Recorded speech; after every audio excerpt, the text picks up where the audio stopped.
Clear है यहाँ तक? अब इसको देखो, ये है आरएनए जो कि सिंगल स्ट्रैंडेड नज़र आ रहा है, जो डबल स्ट्रैंडेड है वो डीएनए। गौर से देखिएगा कि ये सिंगल स्ट्रैंड है, ठीक है। ब्लू वाले जो हैं वो साइटोसिन को रिप्रेजेंट कर रहे हैं, ग्रीन ग्वानिन को, एडेनिन को येलो, यूरासिल को ऑरेंज। तो ये सारे क्या हैं, ये बेसिस हैं, नाइट्रोजनस बेसिस। ये जाके अटैच हो जाएंगी इसी के साथ, और ये जो है ये इसी तरह से हेलिका लाइक स्ट्रक्चर बनेगी। दूसरी जो है वो डीएनए की है। डीएनए में जब डबल हेलिक्स होते हैं, ये हम बाद में डिस्कस करेंगे कि वो किस तरह से डबल हेलिक्स जो हैं वो जाके अटैच हो जाती हैं। लेकिन यहाँ पे जब आप इसकी बेसिस चेक करोगे तो आपको वही साइटोसिन के सामने साइटोसिन नज़र आ रही है ब्लू में, ग्वानिन के सामने ग्रीन में ग्वानिन, एडेनिन येलो के सामने एडेनिन, और यूरासिल ऑरेंज जो है उसके सामने आपको यहाँ थायमिन नज़र आएगी। ये डीएनए की बेसिस है और ये सारी आरएनए की बेसिस है। अगेन पेज नंबर 34, डीएनए, ये उसी आरएनए के नीचे का जो है फर्दर टॉपिक कंटिन्यूड है। तो डीएनए क्या होता है? DNA contains the genetic information that give rise to chemical and physical properties of living organism. DNA में जेनेटिक इंफॉर्मेशन होती है जो कि केमिकल और फिजिकल प्रॉपर्टीज़ जो भी लिविंग ऑर्गेनिज्म की होती हैं उसको राइज करवाते हैं, उसको बनाते हैं, उसको। The nucleotide in DNA are linked to each other in the same way as in RNA. जैसे हमने आरएनए में पढ़ा बिल्कुल वैसे यहाँ पे भी होगा। कैसे होगा? न्यूक्लियोटाइड में हमने वही बातें पढ़ी थी कि बेसिस होंगी वो शुगर के साथ अटैच होंगी, और शुगर का जो हाइड्रोक्सिल ग्रुप है वहाँ पे फॉस्फेट के साथ ईस्टर लिंकेज के थ्रू वो अटैच हो जाएगा। ये बन जाएगा आपका न्यूक्लियोटाइड। बिल्कुल जैसे आरएनए में था वैसे ही सेम, जैसे हमने प्रीवियस स्लाइड में देखा कि वैसे ही एक आरएनए का स्ट्रैंड था, और बिल्कुल वैसे ही लेकिन थोड़ा एंटी पैरेलल में डबल स्ट्रैंड बन जाता है आपका डीएनए का। ये दोनों एक दूसरे के साथ जाके अटैच हो जाएंगी। तो फिर उसके बाद है the nucleotide in the DNA are link to each other in a same way as in RNA. और दोनों जो स्ट्रैंड्स हैं उन दोनों के जो बेसिस हैं वो दोनों एक दूसरे के साथ अटैच होके जो है इसको डबल स्ट्रैंडेड बना लेंगी।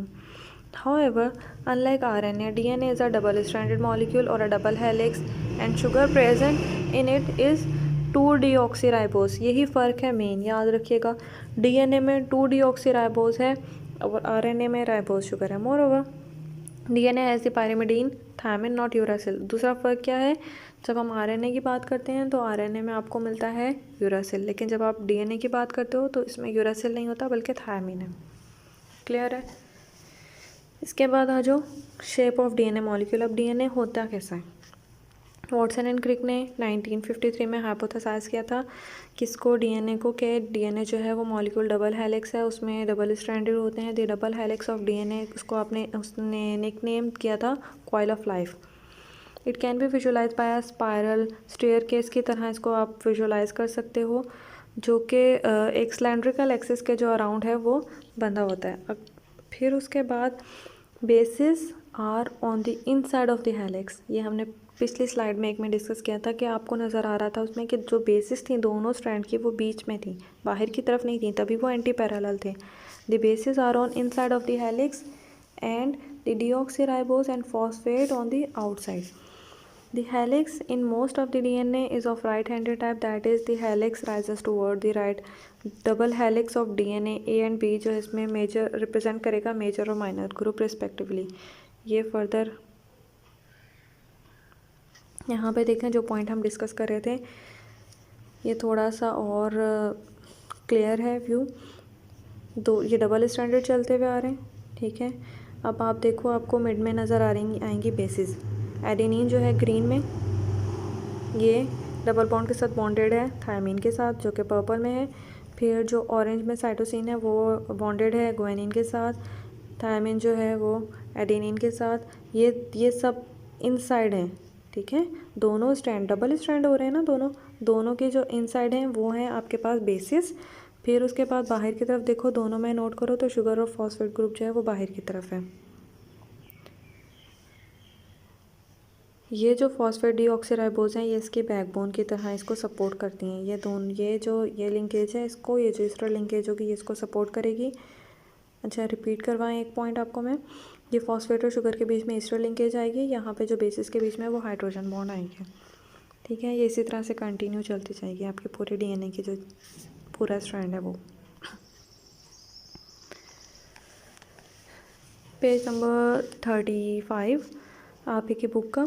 इन DNA there are actually 2 antiparallel, 2 antiparallel होती हैं, यहाँ पे स्ट्रैंड्स होते हैं, लॉन्ग मॉलिक्यूल होते हैं, each made up of a very long poly deoxyribonucleotide chain. ये 2 स्ट्रैंड हैं, दोनों एक दूसरे के एंटी पैरेलल आएंगे, जैसे हमने प्रीवियस इमेजेस में चेक किया था। दोनों में पॉलीन्यूक्लियोटाइड्स होते हैं। पॉलीन्यूक्लियोटाइड में स्पेशली अगर हम डीएनए की बात करें तो डीऑक्सीराइबोन्यूक्लियोटाइड चेन आएगी, which are wound on each other. अब ये जो मिड में आपको नज़र आ रहा होगा सिलेंड्रिकल, जो इसकी एक्सिस नज़र आ रही होगी, ये इसके अराउंड एक दूसरे के साथ जो है वो स्पायरल शेप बना लेते हैं। These are 2 chain joined to each other throughout the whole length of the molecule through their respective nitrogenous bases। Again वही बात जो हमने पहले की, यहाँ पे भी आपको नज़र आ रहा होगा, लेकिन शायद इतना क्लियर नहीं होगा कि बीच में जो है वो बेसेस जो है एक दूसरे के साथ बॉन्डेड है, लेकिन शुगर और फॉस्फेट जो है वो बाहर साइड हैं दोनों की चेन के। In this joining together a purine only join with pyrimidine, इसमें प्यूरिन जो है वो पायरिमिडीन से ज्वाइन होगी। The helical structure repeats at interval of 3.4 nanometre. ये याद करने का पॉइंट है कि ये जो हेलिकल स्ट्रक्चर है ये 3.4 नैनोमीटर के बाद रिपीट होता है, ठीक है। 3.4 नैनोमीटर के बाद ये पूरा जो हेलिकल स्ट्रक्चर है ये रिपीट होगा। मतलब क्या, हेलिकल स्ट्रक्चर का एक जो पूरा सर्कल बनेगा, ये पूरा सर्कल कैसे बनेगा आपको नज़र आ रहा है इस वक्त, यहाँ पे 2 ग्रूव्स नज़र आ रहे हैं, ए और बी, ठीक है। ये दोनों जो ग्रूव्स हैं, अब इसमें से जो ए ग्रूव है उसको हम मेजर ग्रूव कहते हैं, जो बी है उसको हम माइनर ग्रूव कहेंगे। तो ये जो ए और बी है ये दोनों मिलके एक पूरा हेलिक जो है वो स्ट्रक्चर बनाएंगे। उसको वो इंटरवल वो 3.4 नैनोमीटर तक कंसिस्ट करेगा और वो अगले 3.4 नैनोमीटर के बाद वो रिपीट होगा। इतने में ए से लेकर बी तक there are 10 base pair in each completed helix. यहाँ ए से लेकर बी तक टोटल 10 जो बेस पेयर हैं वो यहाँ पे मौजूद होंगे। The helix is 2 nanometre in diameter. अब ये जो डायमीटर है, जो सिलेंड्रिकल एक्सिस नज़र आ रही है, इससे इसका काउंट करते हैं हम नैनोमीटर, तो ये 2 डायमीटर जो है इसका 2 नैनोमीटर डायमीटर में होता है। The molecule shows a minor grooves and a major groove. इस पूरे मॉलिक्यूल में आपको 2 ग्रूव नज़र आ रहे हैं, माइनर भी और मेजर भी। Double helix of DNA A and B represents major and minor groove. यहाँ पे आपको डबल हेलिक्स नज़र आ रहा है, इसमें ए ग्रूव भी है, बी ग्रूव भी है। जो ए है उसको हम मेजर कहेंगे और बी को हम माइनर ग्रूव कहेंगे। फिर उसके बाद एक पॉइंट और यहाँ पे ऐड करें कि हर बेस पेयर जो है, each base pair is rotated eight 36 degree के एंगल पे। हर बेस पेयर में 36 डिग्री का एंगल होता है, इसीलिए जब भी पूरा हेलिकल ये स्ट्रक्चर जो है कंप्लीट होगा ए से लेकर बी तक का, तो उसमें 10 बेस पेयर हैं, तो ये पूरा जो है वो 360 डिग्री तक का एंगल है इसमें काउंट होगा। फिर आ जाए biological role of DNA. DNA is ultimate carrier of heredity in all eukaryotes and even most prokaryote except certain viruses and phages. Next question जो है आपके असाइनमेंट का वो ये है कि यहाँ पे फंक्शन लिखा हुआ है, बायोलॉजिकल रोल लिखा हुआ है डीएनए का। डीएनए जो है वो अल्टीमेट कैरियर है, मतलब हेरिडिटी मटेरियल को वो कैरी करता है इन ऑल यूकैरियोट्स में एंड इवन मोस्ट प्रोकैरियोट्स में भी, लेकिन except certain viruses and phases.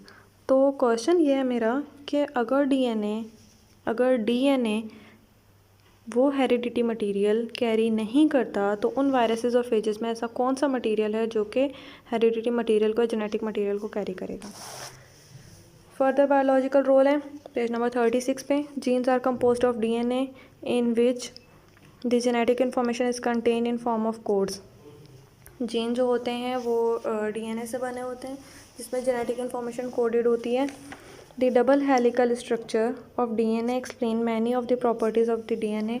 जो डबल हेलिकल स्ट्रक्चर हमने पहले डिस्कस की थी, इसकी वजह से बहुत सारी इसकी प्रॉपर्टीज़ हैं। DNA has 2 important properties. पहली, टू स्टोर जेनेटिक इन्फॉर्मेशन। ये डीएनए जो है वो जेनेटिक इन्फॉर्मेशन स्टोर करते हैं, और दूसरा उसको रेप्लिकेट करवाते हैं, ठीक है। स्टोर भी करेंगे और उसको रेप्लिकेट भी करेंगे, ये पहली प्रॉपर्टी है।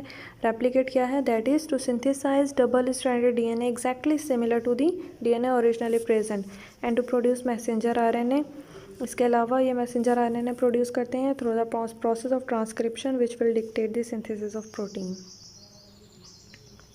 यहाँ पे लास्ट में आपको एक बात यहाँ पे क्लियर करना चाहती हूँ, ये जो कोड्स के बारे में हम बात कर रहे थे थोड़ी देर पहले, तो these those genes that code for protein are composed of trinucleotide. अब इसमें हम कहते हैं कि ये अगर आप लिखना चाहो तो सिर्फ इतना लिखो कि ट्रिपलेट जो होते हैं न्यूक्लियोटाइड के, ये जो ब्रैकेट में लिखा हुआ है triplet of nucleotide is called codon. 3 nucleotide मिल के एक उसका ख़ास नाम है, वो है कोडॉन। यानी कि वो जो कोड्स जिसके बारे में हम पहले डिस्कस कर रहे थे और हमने लास्ट में भी फंक्शन में प्रीवियस स्लाइड में भी डिस्कस किया, वो जो कोड्स होते हैं वो कोड 3 न्यूक्लियोटाइड पे कंसिस्ट करते हैं।